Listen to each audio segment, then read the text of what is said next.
Today I'm speaking with David Chapoloko, an environmental advocate from Zambia, recognized by the United Nations Convention to Combat Desertification among the top 10 land heroes across the globe through his initiative, Art for Climate Zambia, where he turns litter into art.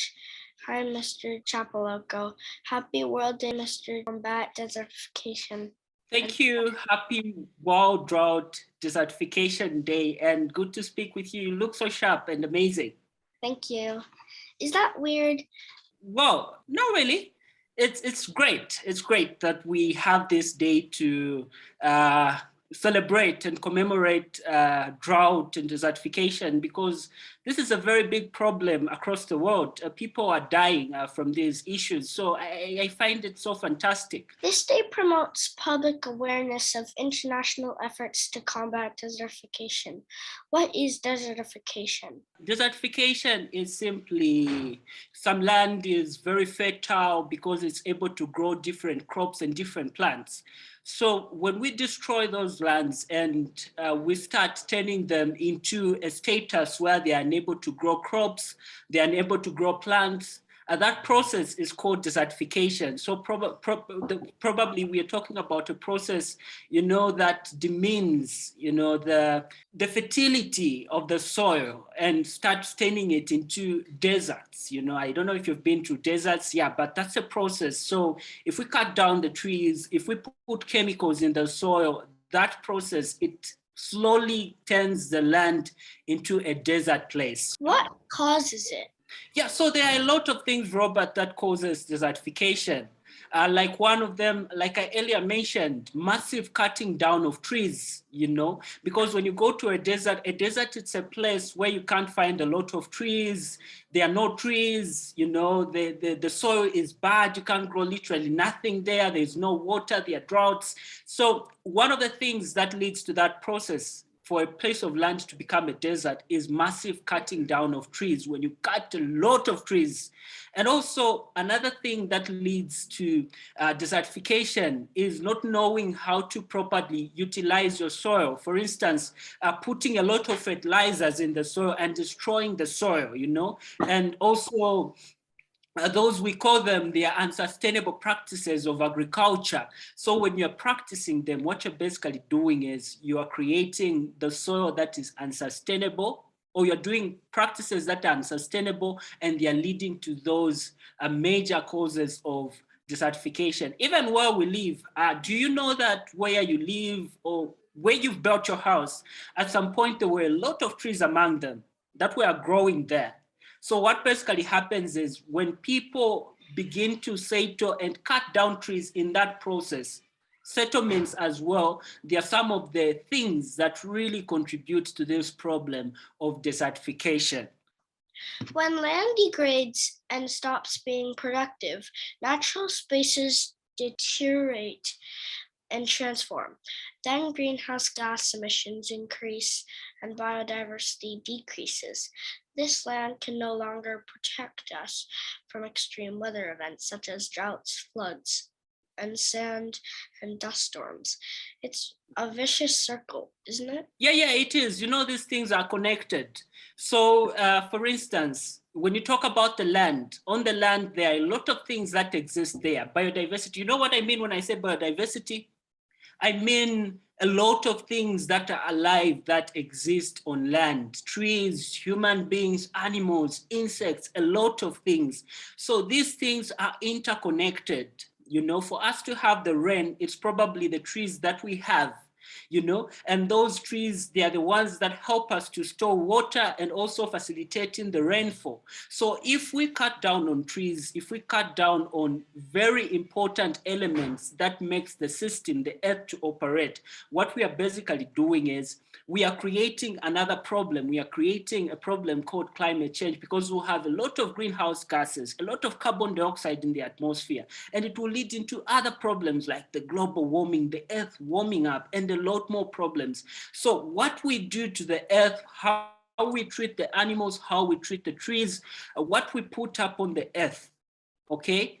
They are more like a vicious cycle, because they lead to problems that we keep again fighting and fighting, and then now the earth becomes in a confused state, like where we are right now. We are fighting a lot of problems because of a lot of unsustainable practices or some of the bad things that we have done to the earth. So it's a vicious cycle. Climate change, biodiversity, the land, the water, these things work together, and we shouldn't disturb them. If we disturb them, we create problems that we'll fail to solve.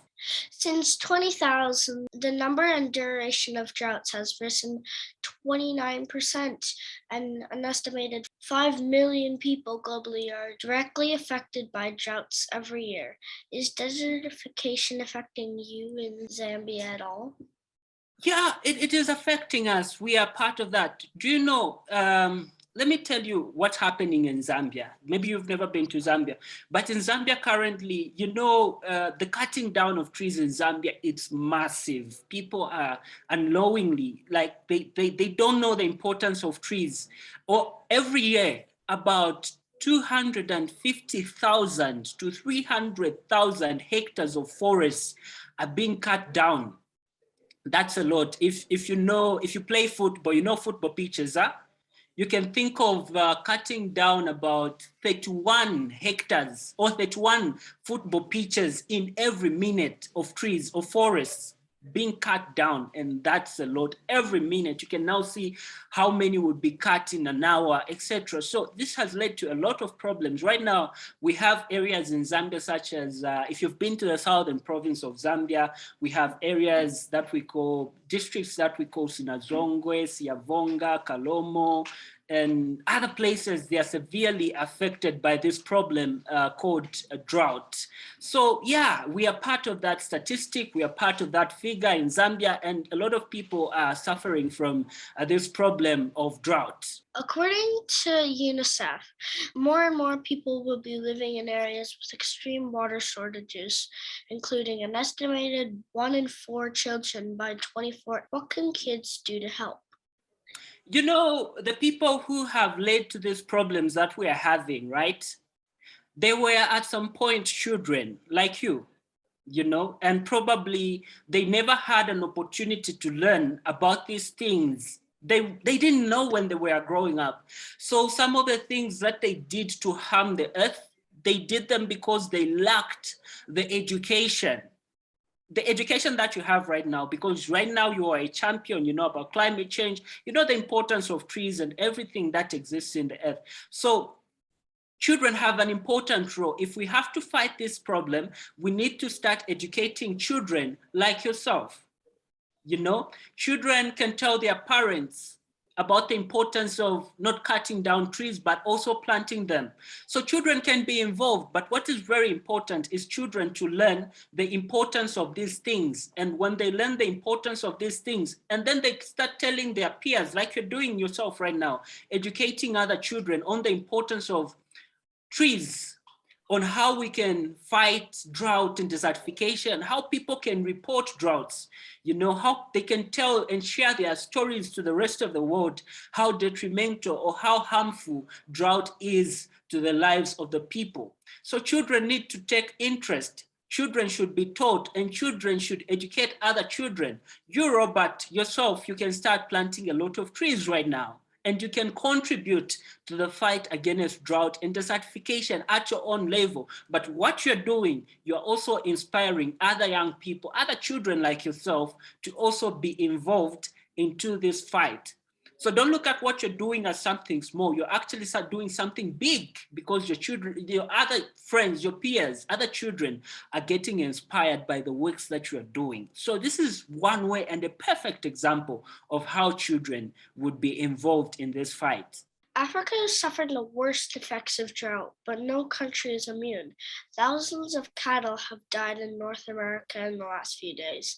What would you like to tell other people around the world about drought? Well, what I can tell the people around drought is that, you know, like today, the theme of our World Drought and Desertification Day is rising from drought together. So the first thing is we need to start having this conversation and acknowledging that this problem is real and we need to fight it. Something is wrong, okay? People must be able to report drought where they are living. If they have been affected before, they need to come out and tell their stories to the rest of the world of how drought has affected them. But very important is to take action in the little ways that we are doing. It starts from a small act, planting one tree. And if all of us planted a tree, we are over 7 billion population. We can plant over 7 billion trees, So let's take action in the little ways that we can. Let's not destroy the earth. Let's not destroy the forest, but let's start restoring it. Let's start doing actions that are going to help us build a healthier planet, because we only have one earth. If we destroy it, we are not going to have anywhere to live. So that's the message that I have for the people out there.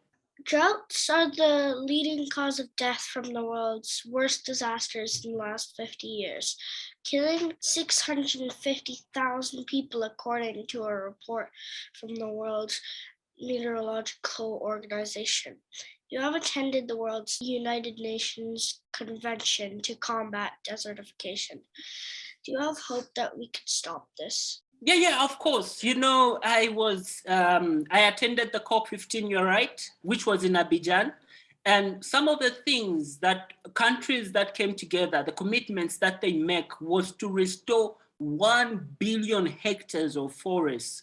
That's twice the size of China.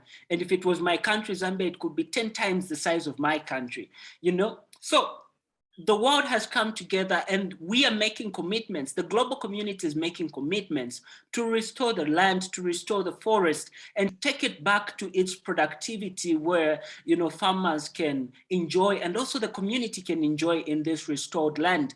So yes, I have hope it can work, but what is very important is to take this message to the community, to tell them that there's a fight going on. Children should know that there's a fight going on. The youth must know that there is a fight going on. Women, every aspect, every member of the community must know that this is what we are fighting towards. We want to restore the land. We want to restore the forest, that much of land. And if we are all committed, we put our minds, our heads and our efforts together to fight this, yes, I have hope we are going to win, yes. Yeah. What happens when degraded land gets turned back into healthy land? Well, we are happy. We are happy because one, we are not going to experience issues of drought anymore. People will be able to grow their crops and they will receive the rainfall enough. Their crops won't be destroyed by little or no rainfall. And also, not only that, our lands are going to be fertile. We are going to restore the fertility of our land and we're going to have food security. We'll have a lot of food to eat, not just as countries, but the entire globe, but also a win for the land. When we restore the land, we restore biodiversity, animals and everything, insects, but also we also fight and win. It is a victory against climate change.